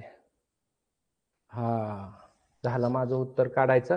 तुम्ही लिहून घ्या, व्यवस्थित लिहून घ्या. तुम्हाला दिसण्यासाठी अगोदर इकडून सुरू केलंय उत्तर काढायला, पुन्हा इकडं आलो. ही शेवटची स्टेप आहे आणि हे मध्ये समजून सांगितलेला भाग आहे. ह्याला काय लिहावंच असं प्रकार नाही. आलं का लक्षात? हा हे एक लिहा, अगोदर हे लिहा, पुन्हा हे लिहा त्याच्या खाली, आणि तिथं खाली तुम्ही वाक्य सुद्धा लिहू शकता. अति स्मार्ट व्हायचं असेल, हुशार व्हायचं असेल तर तुम्ही लिहू शकता खाली की काय लिहू शकता. इथं लिहू शकता, आरवला दुकानदाराकडून 48 रुपये परत मिळतील. अरे अरे अरे खोकला यायला मला. दुकानदाराकडून 48 रुपये परत मिळतील. मला जरा चांगलं लिहिता आलं नाही. तुम्ही स्वच्छ अक्षरात, सुंदर हस्ताक्षरात लिहा. मिळतील 48 रुपये परत मिळतील. का? 100 दिलेत म्हणून मिळतील, फुकट नाहीत मिळत. 100 द्यावा लागलेत तेव्हा मिळतील 48 रुपये. चला बरोबर असेल आपलं. लिहून घ्यायचं झालं सगळ्यांचा. घ्या पुढचा प्रश्न 3 कंप्लीट करायचं. ते आपलं काय होत असते, मग नुसतं बोलत राहिलं की प्रश्न कमी होत जाते. तेवढा भाग कंप्लीटच करायचा.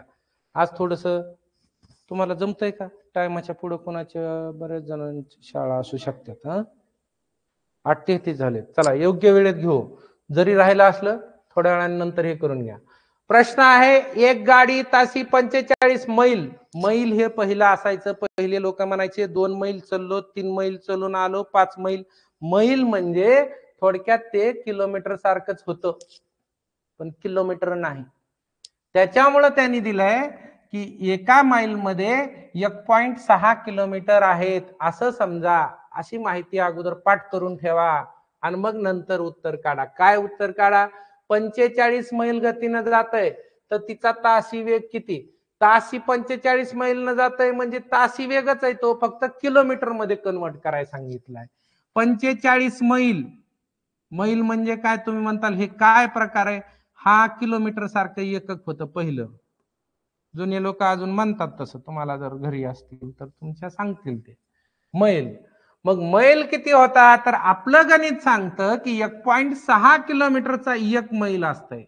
एका मैल मध्ये 1.6 किलोमीटर आहेत, म्हणून आपल्याला 45 ला 1.6 ने गुणाकार करायचा.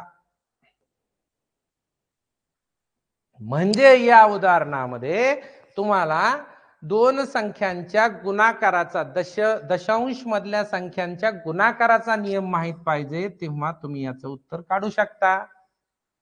आणि मग याचं जे उत्तर येणार आहे ते किलोमीटर मध्ये येणार आहे आणि तुम्हाला त्या 45 मैलाचं किलोमीटर करून दाखवायचं आहे. एवढाच हा प्रश्न आहे. मग सोडवा. 45 चा आणि 1.6 चा गुणाकार कसा करायचा? गुणाकाराचा नियम काय सांगतो? पॉइंट खाली पॉइंट लिहायचा का पॉइंटच ठेवायचा नाही, का पॉइंट सरकवायचा, का पॉइंटचं काय करायचं? या दशांश चिन्हाचं काय करायचं? तर मग काय करायचंय?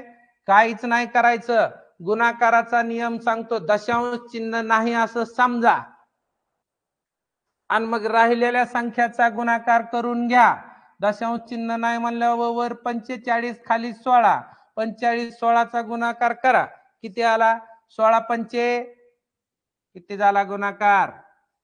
80 आणि हातचे आले 8, 16 चोक 64 न 8 किती झाले? 72. बरोबर. आणि असा करा, पण असं केल्यावर 720 येतंय. आता गुणाकार झाल्यानंतर गुणाकार होऊस तर गुणाकाराला फसवायचं, पॉइंट आहे म्हणून सांगायचंच नाही. आणि एकदा गुणाकार झाला की पुन्हा विचार करायचा, इकडं दशांशाचं चिन्ह आहे का, त्याच्या उजवीकडे किती अंक आहेत, ह्याच्यात दशांश चिन्ह आहे का, त्याच्या उजवीकडे किती अंक आहेत. इथं एकच अंक आहे म्हणजे एक दशांश स्थळ आहे म्हणून उजवीकडे एक दशांश स्थळ ठेवून या ठिकाणी पॉइंट द्यायचा. आणि मग हे जे 72 आलेलं, आता पॉइंट दिल्यामुळे ह्या शून्याची किंमत शून्य झाली, पुन्हा काहीच राहिली नाही, म्हणून हा शून्य गेला, पॉइंटही काढून टाकला, कारण शून्य गेल्यावर पॉइंटची गरज नाही आणि राहिलं उत्तर 72. म्हणजे हे 72. आता सुद्धा विचार करायचा, पहिलंच उत्तर 72 दिसायलंय म्हणजे काहीतरी घोटाळा फसवायसारखं असू शकतंय, म्हणून इकडं तिकडं जरा बघायचं बाजूला आणि मग म्हणायचं नाही नाही बरोबर आहे, हेच उत्तर आहे. जरा विचारपूर्वक, कारण जाताना चूक होऊ द्यायची नाही, पुन्हा दुरुस्तीला संधी नाही. म्हणून 72.0 म्हणजे 72 किलोमीटर हे उत्तर याचं येतंय. ठीक आहे. मैलाचं रूपांतर किलोमीटर मध्ये करायचंय, गुणाकार केल्यावर होऊन जाईल. चला ठीक आहे. पुढचा प्रश्न. नेक्स्ट प्रश्न घ्या. झालंय ना? गुणाकार येते. तुम्ही हुशार आहेत. उगा मी असं समजिलं की तुम्हाला नसेल कोणाला कळलं म्हणून समजून सांगितलं, नाही तर काय गरज आहे, तुम्हाला येतंय सगळं. आता एवढं म्हणजे सगळा पाठ झाल्यावर सगळं येतंय तुम्हाला. आता काय करायचंय? आता हा प्रश्न सोडवायचा आहे.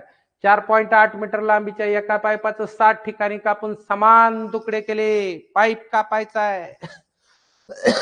एक पाईप तयार केला. पाईप आहे का बघू आपल्याकडे, इथं असेल एखादा, असला तर घेऊ, काय हरकत नाही. आहे का? आहे, पण अशा कलरचा आहे, दिसानाच गेला कलर, ते आपल्याला बघू आपण त्याला कलर मध्ये चेंज करू. होतोय का लवकर? झाला. राईटच झालं. राईटच पांढरा पाईप तयार केला आपण. हा पुढं जाकी हे जाय ना, आता नाही, जाऊ द्या. हा गेलं. एक पाईप आहे, 4.8 मीटरचा एक पाईप आहे. ह्या सगळ्या पाईपाची लांबी 4.8 मीटर. ठीक आहे. आता या पॉइंट मधल्या संख्येचं काय करायचंय? 7 ठिकाणी कापायचंय. कापून समान तुकडे करायचे. काप करणे म्हणजे भाग देणे, भागाकार करणे, कापणे, तोडणे, तुकडे करणे, समान तुकडे करायचे. याचा अर्थ आहे इथं भागाकार असतो. परंतु याच्यात आणखी एक फसवणारी गोष्ट आहे. काय फसवीत आहे? 7 ठिकाणी जर एखादी वस्तू कापली तर तिचे तुकडे किती होतील याचा अगोदर बारकाईने विचार करा. तिथंच फसविण्याचा प्रयत्न करणार आहे. हा काय होईल? 7 ठिकाणी कापायचंय. आपण कापू, समान नाही कापणं झालं तर अंदाजे कापू, पण तुकडे किती होते ती मोजू. 7 ठिकाणी कापताना तुम्ही माझ्यासोबत म्हणा, एक वेळेस कापलं म्हणजे खरं नाही कापायचं, कापल्यासारखं करायचं. 1 2 3 4 5 6 7 वेळेस कापलं, 7 ठिकाणी कापलं. कापलं बरोबर, पाईप कापला. आता विचार करायचे तुकडे किती झाले, तुकडे मोजा. 1, दुसरा तुकडा, तिसरा तुकडा, चौथा, 5वा, 6वा, 7वा, 8वा. आहे का नाही जादू? 7 ठिकाणी कापल्यावर 8 तुकडे तयार होतात. हा, आणि मग एका तुकड्याची समान काय करायची, आपल्याला एका तुकड्याची इथं किती लांबी व्हायला लागली ते सांगायचंय. प्रत्येक तुकड्याची म्हणजे एका तुकड्याची काढायची अगोदर आपल्याला. एक तुकडा, एक भाग, एका भागाची लांबी किती होईल ते सांगायचंय. कारण समान ठिकाणी कापलंय. आपण नसलं समान कापलं तरी समजून घ्यायचं समानच कापलंय. आणि मग समान जर भाग करायचे असले तर भागाकार करावं लागतंय. भागाकार करायचा आहे तर 4.8 ला आपल्याला भाग द्यायचा आहे. पण प्रश्न असा आहे, तसं बी जमतंय, पण काही ठिकाणी सेमीतले पर्याय आहेत, नाही तर सेंटीमीटर करूनच डायरेक्ट भागाकार केला असता. चांगली गोष्ट आहे. 2 पद्धतीनं. आधी ह्याचे सेंटीमीटर करू. मीटर आहे हे, मीटर म्हणजे इतका असतंय. मीटर म्हणजे अंदाजे इतका असतंय. लक्षात ठेवा, दाखवतो तुम्हाला. अंदाजे इतकं असतंय, इतकं है ना. त्याला हातभर म्हणतात, त्याला वावभर म्हणतात. दोन्ही हाताचं हे मधीच आहे, जवळपास इतकं, 3.25 फूट जवळपास इतकं. तुमच्या जवळची पट्टी, फुलपट्टी 30 सेंटीमीटरची, 30 सेंटीमीटर करून 3 पट्ट्या टाकून वरी 10 सेंटीमीटर घ्यायचं. त्याला म्हणायचं 1 मीटर. एका मीटर मध्ये 100 सेंटीमीटर. 3 पट्ट्यांवरी अजून 10 सेंटीमीटर. पण ती बारकी पट्टी वरी ठेवली तर जमल का? तर ती असते 15 सेंटीमीटरची. त्यातलं 5 सेंटीमीटर काढून घ्यावं लागेल. ठीक आहे. एका मीटर मध्ये 100 सेंटीमीटर. ज्यांना माहित नाही त्यांनी एक व्हिडिओ मी बनवलेला आहे. कुठल्याही हे जे आहेत ना परिमाण, हे बदल करून घेता येतात. Kilometre, metre, gram, centimetre, decametre, hectometre, kilometre, काय त्याचं सगळे रूपांतराचा एक व्हिडिओ मी तुम्हाला अपलोड केलेला आहे चॅनलवर, आपल्या दिसतो युट्यूबच्या. सगळ्यांसाठी लिंक सुद्धा पाठवल्यात, ते बघा तुम्ही, ते उघडून तो. परत आज पुन्हा तुम्हाला पाठवून देतो, ते चेक करा. इथं 4.8 मीटर आहे. त्याचं सेंटीमीटर करण्यासाठी त्याला गुणाकार करावा लागेल तरी चालेल. गुणाकार करून घ्या. गुणाकारामध्ये परत नियम आला की पॉइंटचा गुणाकार करायचा कसा. फार सोपं आहे. फसवून टाकायचं, फसवायचं, गुणाकार करून टाकायचा. पॉइंट नाही असं समजून 48 म्हणायचं. 48 एक 48 झाले आणि वरचे 2 शून्य पुढे लिहिले. 4800 झाले. 4800 झाले. आलं का लक्षात? परत मग पॉइंट उत्तर आलं की म्हणायचं आता मगा फसल्याला नीट करू, आणि ते पॉइंट जो शेवटी पॉइंटच्या पुढचा एक अंक आहे तो तसाच ठेवायचा. आणि मग सांगायचं बाबा आता ते पुढचा शून्य निघून जाईल, पॉइंट निघून जाईल. उत्तर येतंय 480 आणि त्याचे होतात सेमी. 480 सेमी होतील. बरोबर आहे. 480 सेमीचे समान भाग आपण जर केले तर किती भाग झालेत? 8 भाग झालेत. मग 8 जर समान 480 चे भाग केले तर भागाकार करावा लागेल. आणि भागाकार केल्यावर उत्तर येईल 8 एक 8, 8 6 48, वरचा शून्य जशास तसा. आणि मग त्याचं उत्तर येतंय 60 सेमी. आहे का कुठं पर्यायात? सगळं सारखंच दिसणारी भानगड असती पर्यायात. बघा काय केलंय, इथं काहीतरी 60च्या जवळची संख्या, इथं 67 दिली जवळपासची, इथं काहीतरी वेगळंच दिलंय आणि इथं 60 दिलंय, म्हणजे 60 सेंटीमीटर. उत्तर आलंय 60 सेमी. अगदी बरोबर आहे. असंच आहे. तुम्ही म्हणलात नाही नाही सर, मीटर मध्येच मला अगोदर भागाकार करून बघायचा होता. तुम्ही कशामुळे बरं अगोदर त्याचं सेमी करून घेतलं? मला नाही सेमी करायचं.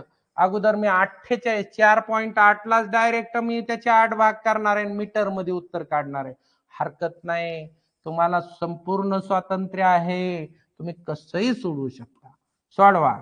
4.9 याला जर भाग द्यायचा असला कसा द्यायचा? भागाकाराचा नियम आहे खाली पॉइंट नसावा, इथं वर पॉइंट आहे, काय भ्यायची गरज आहे. द्या अगोदर हे 4 आहेत, 4ला शून्याचा भाग बसला, पॉइंटच्या पुढची संख्या घ्यायची म्हणून पॉइंट दिला, 48 झाले, 8 6 48 आणि हे झाले मीटर, 0.6 मीटर.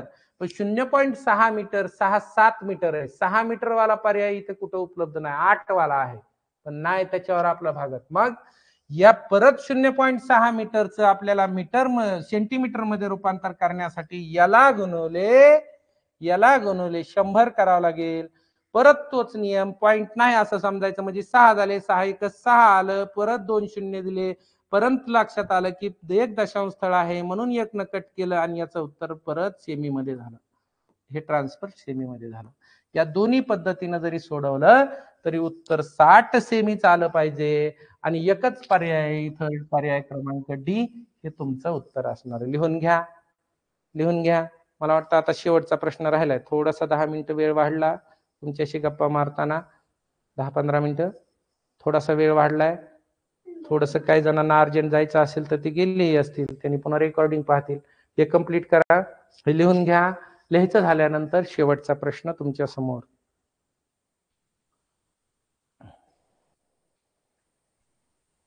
लिहून ठेवलंय? हे असं का पाहून जमत नाही, लिहून ठेवलंय म्हणतंय कुणी, कुणी झोपीतच आहे, कसं काय होईल असं कसं जमायचं. घ्या, ठीक आहे, पुन्हा लिहा. थोडासा वेळ, सगळ्यांच्या वेळेचं बंधन आहे, आपण तेवढंच पाळलं पाहिजे. सिलेबसही वेळेत झालं पाहिजे, सगळ्या गोष्टी तेवढ्या व्यवस्थित झाल्या पाहिजे. थोडंसं फास्टिंग. हा, दोन संख्यांची बेरीज 1425.5 असून त्यापैकी एक संख्या, आता हे काय असतं, हे समीकरण मांडायला शिकायचे असतं छोटे छोटे. काय म्हणतंय पहिलं वाक्य सांगतंय 2 आणि मी सांगितलं बघा 2दा-3दा वाचावं लागते, जोपर्यंत समजत नाही तोपर्यंत उदाहरण वाचावं लागते. दोन संख्यांची बेरीज म्हणजे ते जसं म्हणतंय तसं आपण लिहून घ्यायचं, दोन संख्याची बेरीज. इकडे एक डब्बा, इकडे एक डब्बा, त्या दोन संख्या समजायच्या आणि त्यांची बेरीज म्हणजे इथं एक डब्बा. असं आहे ते, दोन संख्याची बेरीज आहे आणि ती किती येते, 1425 पॉइंट म्हणजे 1425.5, 1425.5 एवढी बेरीज येते. म्हणजे उत्तर तेवढं येत आहे. बरोबर चिन्हाच्या पुढे जी संख्या असते ते उत्तर असते. बरोबर. एक संख्या आहे 375.05. मग तुम्ही या दोन्हीतली कोणती बी एक संख्या 375.05 लिहून घ्या. इथं जरी लिहिलं तरी हरकत नाही, 375.05 इथं लिहा, किंवा इथं लिहिलं तर मग अधिकचं चिन्ह दिसतं तिकडे जाताना वजा होईल. इथं चिन्ह दिसत नाही म्हणजे ते पण अधिकच असतं, इकडचं अधिकचं चिन्ह तिकडे गेल्यानंतर वजा होईल. हे नंतर मगाशी जो नियम शिकलो तो मी म्हणलं ना, त्याच नियमांचा सराव परत वेगळ्या वेगळ्या पद्धतीने तुमच्या नवीन गोष्टी शिकायला मिळणार, इथं समीकरण तयार करायला मिळाले. चला, त्यापैकी एक संख्या 375.05 आहे.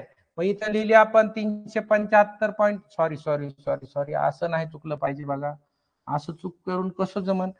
0.5 आणि 0.05 मध्ये लय मोठा फरक असतोय, मी मगाशी सांगितलं ना तुम्हाला, आणि माझ्याकडूनच चुकलं. 0.05 आहे ते. हा, त्या दोन संख्यांची वजाबाकी किती असेल म्हणतंय. हा, पुन्हा वजाबाकी करायला सांगितली. अगोदर तर आम्हाला त्या दोन संख्याच माहित नाहीत, तर त्यांची वजाबाकी कशी, एकच संख्या सांगितली, दुसरी काढल्याशिवाय वजाबाकी करायचा पुढचा भाग आहे.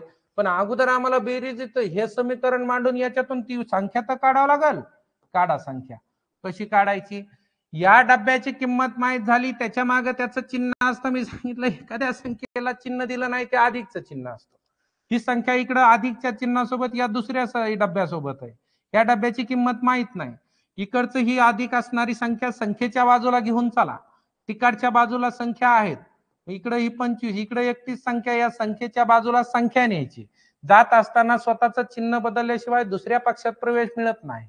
म्हणून मग याच्यातलं चिन्ह बदलायचं. याचं चिन्ह अधिकचं आहे, याचं चिन्ह आपल्याला अधिकच्या विरुद्ध करावं लागेल. दुसऱ्याच्या विरुद्ध पक्षात जाताना विरुद्ध चिन्ह असतंय, म्हणून अधिकचं चिन्ह वजा होईल. इकडची संख्या तिकडे जाताना वजा होईल. वजा झाल्यानंतर ती जशाच तशी पुढे लिहायची, 375.05 यांची वजाबाकी करायची. दिलेल्या आलेल्या नियमानुसार जसा काय तिकडचे नियम पाळून आपल्या पक्षात आलेल्या सोबत त्याचा आपल्याला इथं वजाबाकी करून घ्यायची. वजाबाकी करून घेताना पुन्हा तोच नियम जो बेरजेमध्ये आहे तो दशांशाखाली दशांश चिन्ह ठेवायचं. पहिली संख्या लिहून घ्यायची, दशांशाखाली दशांश चिन्ह ठेवायचं, 0.5 शेवटी लिहायचं, 375 इथं लिहायचं आणि इकडं मग हे इकडचं एक काही नाही म्हणजे त्याच्या खाली शून्य लिहून तो पूर्ण करायचं. व्यवस्थित असले जे इकडे बी काय नाही वरी शून्य देऊन पूर्ण करायचं. घर यांची काय करायची आपल्याला वजाबाकी करायची. आता वजाबाकी करा, व्यवस्थित वजाबाकी करून या डब्याचं उत्तर काढा. तुम्ही म्हणताल वजाबाकी केलं की आपलं उत्तर निघतं. नाही नाही नाही, या डब्यातलं निघतंय फक्त. हा म्हणजे इथं काय शिल्लक आहे ही दुसरी संख्या काय ते निघणार आहे. मग आपण यांची वजाबाकी करू. 5 काय इथून शून्यातून मग इथून एक इकडे उसना घ्यावा लागेल. इथं राहिले 4, 10 मधून 5 गेले खाली राहिले 5. इथं 4 आहे, 4 मधून 1 वजा केले खाली राहिले 4. इथं 5 मधून 5 गेले 0, इथं 2 मधून 7 जात नाहीत म्हणून मग पुन्हा इथला 3 केला, इथं 12 झाले. इथं 12 मधले 12 मधून 7 गेले 7 आणि 5 12. इथं 3 आहे, 3 मधून 3 गेले खाली राहिला 0. 1 मधून 0 गेला खाली राहिला 1. अशा पद्धतीने वजाबाकी केली. 10 50.45 उत्तर आलंय बघा. आता बरोबर आहे का खोटं तुम्ही नीट बघा. ते उत्तर आलं. आलेल्या उत्तरानं लगेच नाही सोडवायचं. आता 10 50.45 बघा, मी म्हणलं ना फसविणारा पर्याय लगेच तयार. वर्ग लगेच दिसलं की म्हणलं उडी हाणली पाहिजे त्यानं. पटकीन उडी हाणून उत्तर गोल केलं की पुन्हा डोक्याला हात लावून बसतोय बघा. असा प्रकार असतो यातला. मग हे 10.50.45 आहे ना, 10.50.45 दिसतंय लगेच. मग त्याला वाटतं आलं की आपलं किती हुशार आहेत आपण, झालं. मग इतकी घाई केली की म्हणून तर लवकर गडबड करायची नाही. 2 मिनिटं म्हणजे 2 मिनिटच वेळ लावायचा. 40-40-40 फॉर्म्युला इथं गडबड करायचीच नाही. आणि मग आता ती आल्यानंतर काय म्हणतंय, 2 संख्या माहित झाल्या म्हणजे ही दुसरी संख्या आहे, ही पहिली संख्या आहे. दुसरी संख्या माहित झाली 10.50.45 आणि ह्या दोघाची पुन्हा डबल वजाबाकी करून विचारलंय म्हणजे काय, त्या 2 संख्या मिळाल्यानंतर म्हणजे एक आम्ही दिली एक तुम्ही काढा. त्या 2 मिळाल्यानंतर त्या दोघांची आम्हाला वजाबाकी किती येते ती सांगा. दुसरी संख्या विचारली का नाही. दुसरी संख्या काढा तुमची तुम्ही ठेवा, पण आम्हाला नंतर वजाबाकी करून सांगा असं ते प्रश्न सांगतोय. मग आपलं आपण काय करायचं, आपलं आपण घ्यायच्या दोन्ही संख्या घ्यायच्या, वजाबाकी करायची म्हणजे मोठी संख्या अगोदर लिहावा लागेल. मोठ्या संख्येमधून लहान संख्या वजा करायची. मग ही वजा 375.05 हे त्याच्यातून वजा करायचे आणि मग आपल्याला जे काय ते उत्तर मिळणार. वजाबाकी करा वजाबाकी. त्या 2 संख्याची वजाबाकी 5 5 गेलं खाली राहिला 0, 4 0 गेलं खाली राहिला 4. पॉइंट खाली पॉइंट 5. आता इथं काय करायचं, या वरच्यातून जात नाही, इकडून घेत जाऊ. इकडे 0 राहिला, इथं झाले 10. मग इकडून काय केलं आपण, परत लहानच संख्या आहेत, वर लहान संख्या आहेत. इथं 9 राहिले, याच्यातून इथं 15 झाले. 15 मधून परत इथं 14 ठेवले, इकडे 10 झाले. असंच होईल ना. हा आता 5 किती 10, 5 5 10, 7 किती 14, 7 7 14. 9 मधून 3 वजा करायचे आपल्याला. 3 किती 9, 3च्या पुढे 9 पर्यंत मोजा. 3 6 9, 675.40. एखाद्या माझ्याकडून चुकू शकतं, तुम्ही बारकाईनं लक्ष द्या. पण मला दिसायला लागलंय माझं आल्यासारखं 675.40. आणि काय होतंय सर, थोडस इकडं तिकडे ऍडजस्ट करा की ऍडजस्ट करायचा संबंध नाही. हे गणित आहे, इथं अजिबात ऍडजस्टमेंट नाही. शेवटचा शून्याला किंमत नाही म्हणून कट झालाय. उगच्या उग काही बी कट करता येत नाही म्हणून उत्तर आलंय 675.4. आणि म्हणून इथं 40 नसलं तरी किंवा मग जर समजून घ्यायचं असलं द्या की एखादा शून्यावरी तरी बी जमतंय. पण हे त्याचं उत्तर आहे. अशा पद्धतीनं आजचा तुमचा पोर्शन कंप्लीट झाला. आजचा जो आपल्याला भाग शिकायचा होता तो कंप्लीट झालेला आहे. हे समजून घ्या, लिहून घ्या. कोणाच्या काही शंका असल्या तर मागं थांबा, त्यांच्याशी मी चर्चा करतो आणि मग आपण आज इथं थांबू.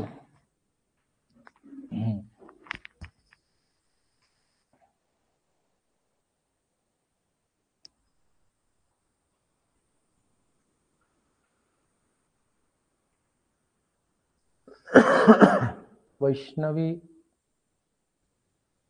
नागवडे, माईक ऑन व्हाय नाही का? एकला काय प्रॉब्लेम आला? माईक ऑन व्हाय नाही. सगळे लेकर माईक ऑन करून बसलेत, कुणाचाच माईक बटन ऑन व्हाय ना गेलंय. थांबा 1 मिनिट, काहीतरी करू द्या मला. हा बोला बोला, कुणीतरी झालं बघा चालू. कोण बोला, एखाद्यानं बोला. थांबा, माईक ऑन झाल्यावर बोला, नाही तर तिथं घरातले म्हणायचे कुणाला बोलतय एकटच.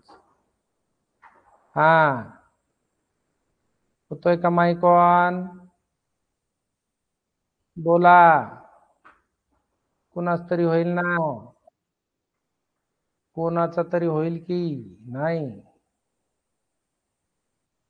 माईकला काय होतंय बाबा? थांबा, ही स्वानंदीचा बी होय ना. मी तर परत हे करायलोय. लय जणांच्या रिक्वेस्ट आल्या रे, त्याच्यामुळे जाम झालं हे सगळं. इतके जण असतात काय एकदाच? त्यानं जाम झाले बघा सिस्टीम. आहेनाच, आपण एखाद्याला बोललो असतो अजून बरं वाटलं असतं. काय करावा?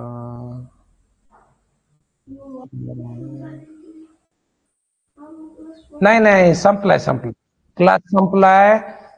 ज्यांना जायचंय ते जा. तुमचं जे काय पुढचं रुटीन असेल ते, ज्याला बोलायचंय ते थांबले, त्यांच्याशी बोलण्याचा थोडासा प्रयत्न करतोय, परंतु माईक काही सहकार्य करत नाही आपल्याला. आता तुम्ही तर फार दूर आहेत, काय करावं आता? बरं जाऊ द्या. चांगला अभ्यास करा, मनातून अभ्यास करा. 100 दिवस अभ्यास करा, 100 दिवस पुढे खेळायला भेटेल. निवांत खेळलात तरी जमतंय, परंतु राहिलेल्या 100 दिवसांचं व्यवस्थित नियोजन करून व्यवस्थित अभ्यास करा. सगळ्यांना अभ्यासासाठी खूप खूप शुभेच्छा. खूप अभ्यास करा. आपण आजचा क्लास इथेच थांबू. सगळ्यांना bye bye bye bye bye bye. माईकच ऑन व्हाय ना. 1-2 अजून बोलता आलं असतं. ठीक आहे, असू द्या, जशी त्याची मर्जी.